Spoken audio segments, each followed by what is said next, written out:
An interview of Kerala Chief Minister Pinarayi Vijayan that appeared in the Hindu Daily a couple of days ago has kicked up a political storm in Kerala and raised several pertinent questions.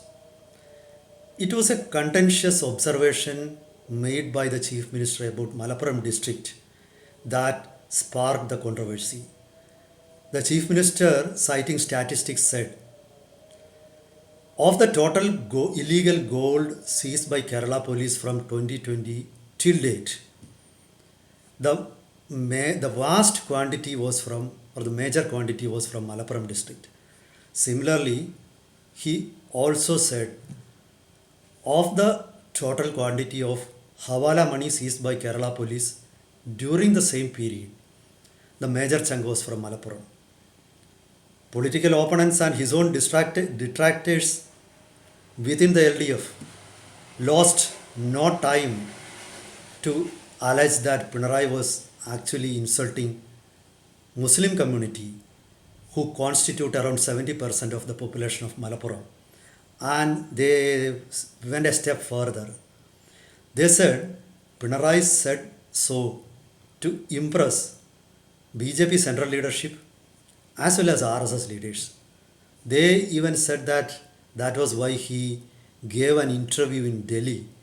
He could have done that very well in Thiruvananthapuram also, where the Hindu has got a full-fledged bureau.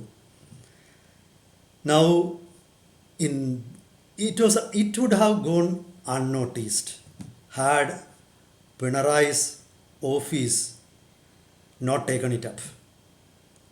Actually, it was the Pinarayi's office, to be precise, his press secretary, PM Manoj, that sought an explanation from the Hindu and said Pinarayi had not made such comments during the interview, and that might have been added later on, and I think he even demanded an apology.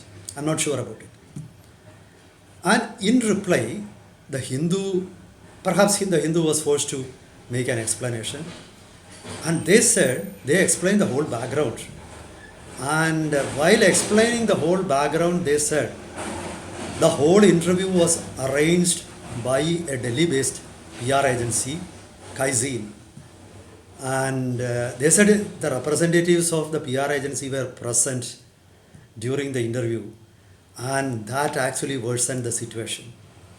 And that is the cause of the present controversy in Kerala, because Kerala is a state where still PR agencies are still considered to be untouchables.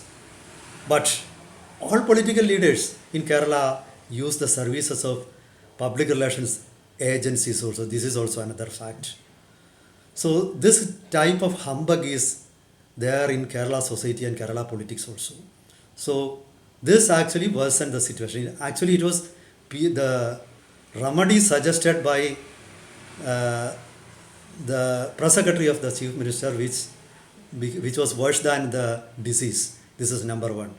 Now, the act of Hindu tantamount to cutting off one's nose to spite one's face, because by admitting that an interview was published in the Hindu on behest of a PR agency, and the Hindu allowed the PR agency to dictate terms in its content, it has brought disrepute to the Hindu also. But anyway, the Hindu may have their own reasons.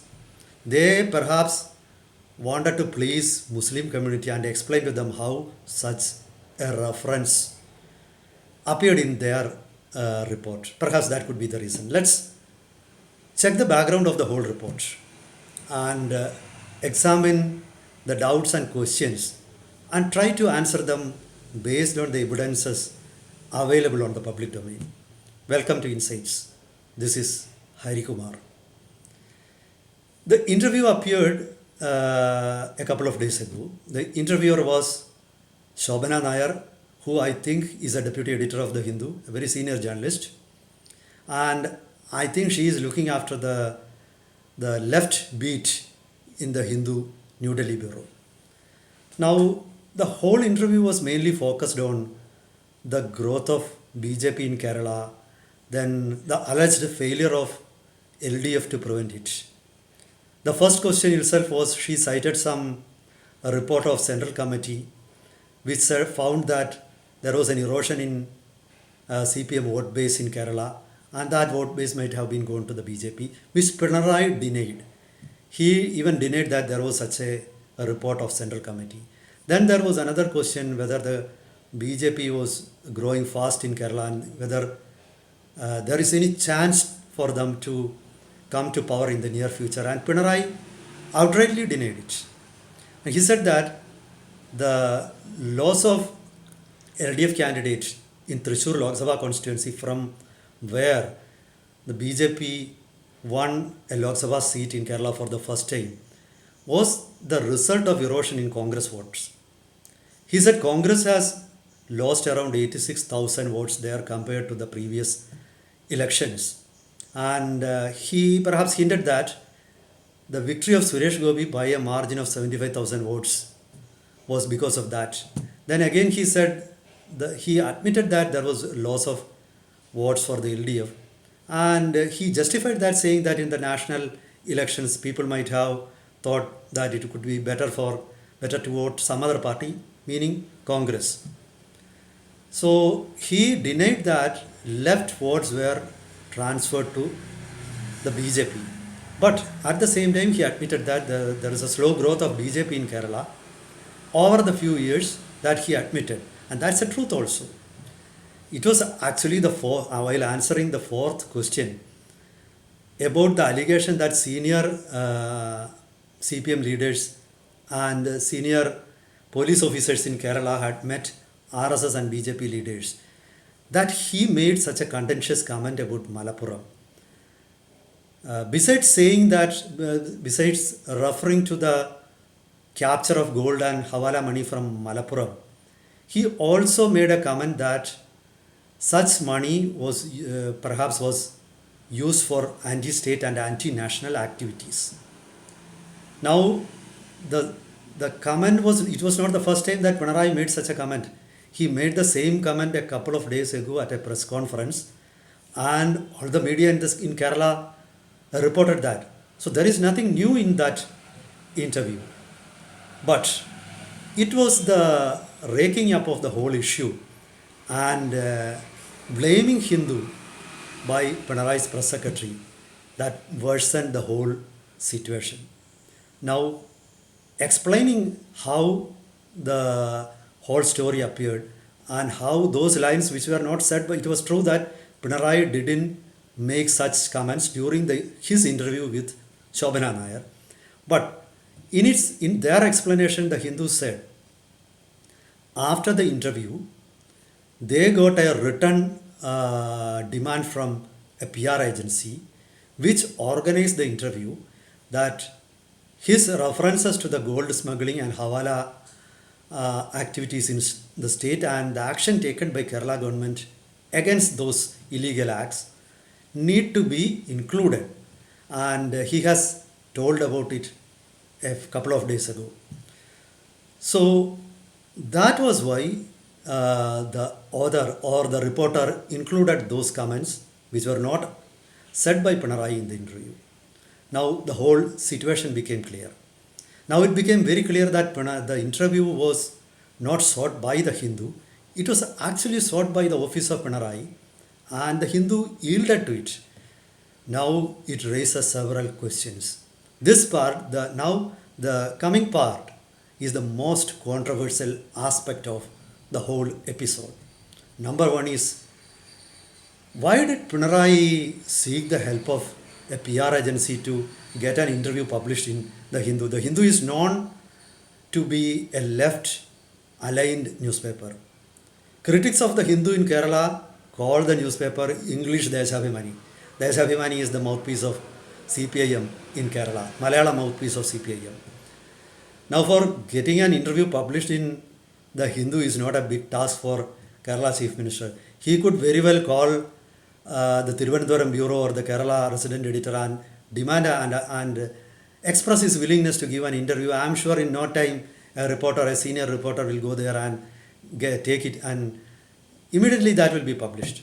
But publishing an interview from Delhi means If you give a regular interview to the newspaper, you may not be sure that it will appear in all editions. Now, if you give an interview in New Delhi, it's sure that the interview will appear in Delhi editions. So Pinarayi wanted people in Delhi to read it. This is number one. And number two, if you do it through a PR agency, there it could be a paid article also. Possible, I'm not saying, I'm not sure about it. It could be a paid article. And it means Pinarayi will have certain, or Pinarayi's office will have certain degree of control over the content. So he can include whatever he wants. He can edit away, remove whatever he didn't want. So that gives him certain leeway, certain advantage. So that could be the logic for employing a PR agency for the task. Now, there is an allegation that the whole interview was meant to be read by Prime Minister Narendra Modi or Home Minister Amit Shah and RSS leadership. But I don't think so. Because if you, as I said earlier, if you look into the whole the focus of the whole interview, it becomes clear that he wanted to prove that there was the allegation that there was a secret understanding between him and BJP leadership was totally fabricated. That was a canard. So it was the Pinarayi, it seems that, was trying to convey this message to his own party leaders in Delhi who come from different states like Bengal, Tripura, Andhra Pradesh, Tamil Nadu or other states. So he wanted to get them this message, convey the message to them. He also might have wanted to convey the message to Congress leadership, because everybody knows that Sonia Gandhi's office subscribes to the Hindu, and Congress leaders and opposition leaders, they believe Hindu, and so Pinarayi might have, this interview might have been for them, not for the BJP leaders. So we can safely dismiss the theory that this was meant for BJP leadership.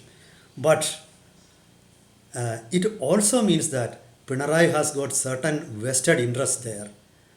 And the last part of interview, he expressed the opinion, also the opinion that the new General Secretary of the CPIM following the death of Sitaram Yechury needs to be a man who protects party interests, and party interests should be put above. He was referring to the quality of Sitaram Yechury being acceptable across the spectrum. So he was clearly saying that one guy, perhaps M.A. Baby, who is being considered for the post and who has got the support of certain allies, is not fit for the job. He might have been hinting that. So I think that, and getting an interview published from Delhi was something for his own interest, something for protecting his own interest in the party, within the party, not for convincing BJP and RSS leadership. I am not saying that Pinarayi Vijayan has not got any truck with RSS and BJP leadership.